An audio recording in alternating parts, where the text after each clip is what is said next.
Hi, good day, welcome back to my channel at Underdeveloped African. And on today's episode, I shall be talking about a question I asked on my Instagram, and I said, do you know that Africa has witnessed one of the biggest, if not the biggest, genocide in human history? And people were wondering why I said such. And I can understand where that concern was like, oh, what about that happening in Africa? What about that is going on? And I went on in China, the one that, several of those, Myanmar, Palestine, Rwanda. But that's not exactly what I'm talking about. We have been limiting the term genocide to only physical violence. No continent on this face of the earth has like witnessed the amount of genocide and the type of genocide Africa went through. I will start from you. When we hear the word genocide, what comes to our mind oftentimes is yes, killing. No, the deadliest genocide is a cultural genocide. I would lay the blocks this way.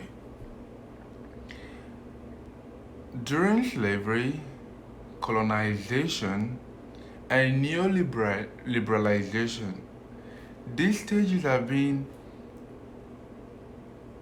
the building blocks of this genocide. The first question would be, do you know any African country that speaks its dialect, its native language as an official language? I'm yet to find one.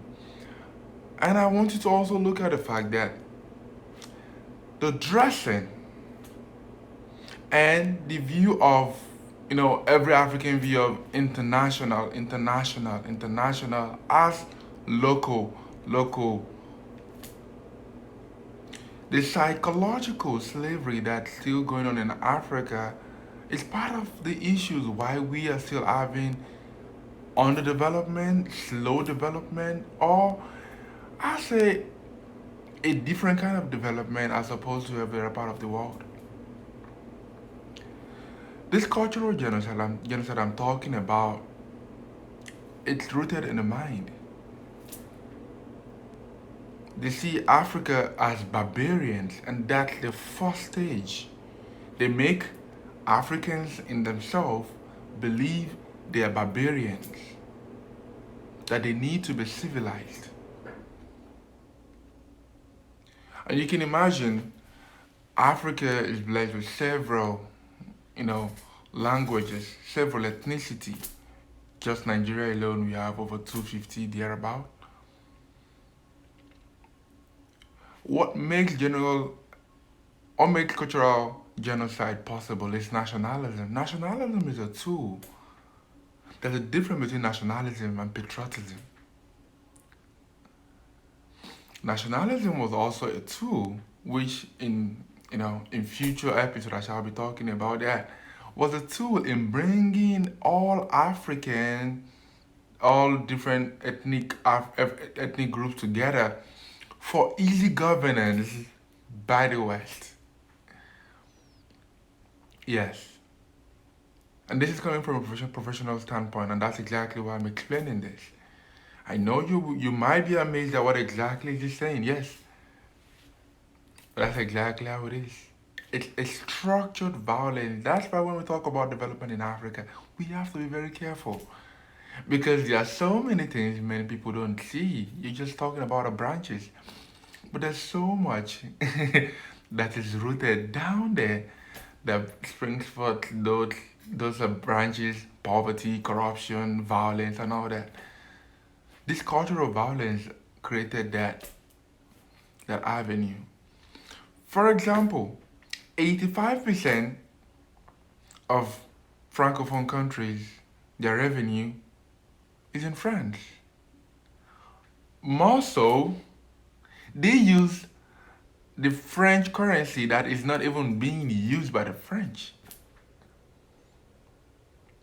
And that will drive us into the direct, you know, let me just use the policy of association, the freedom of association, and freedom of assimilation.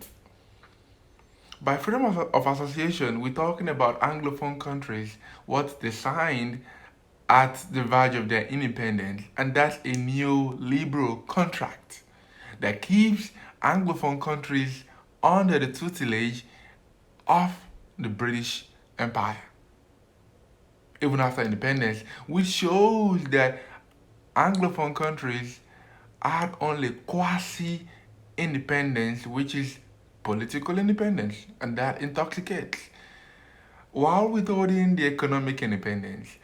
And when we look at Francophone countries, they sign a policy of assimilation, that is integration. Most French wars are being fought by Francophone, African Francophone countries. That's why the reserves are in France, the currency, the unified currency. Francophone countries can deal with any other country or about their resources without getting a consent from France.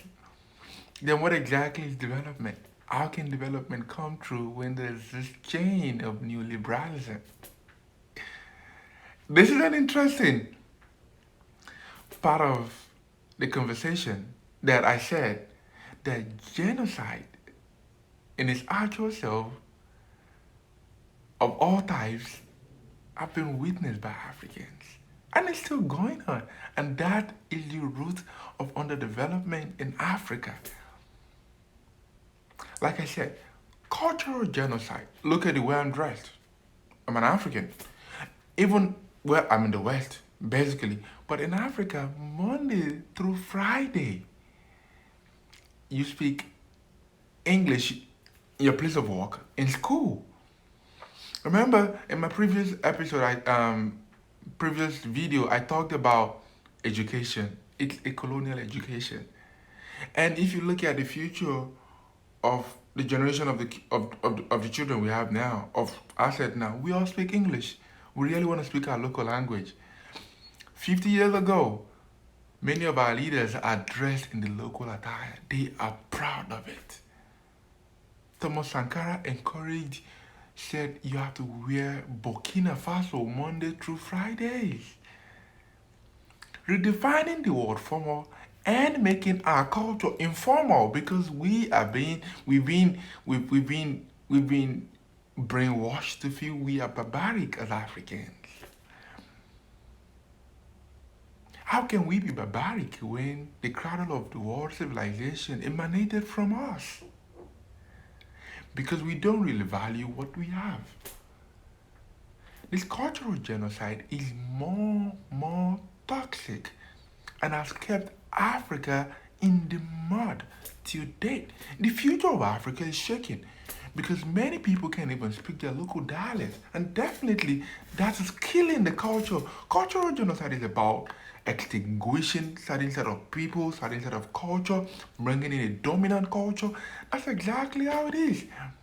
The official language of every country is English or French or Portuguese. I don't know if this has been something our leaders have thought about. That where and what is the future of Africa like?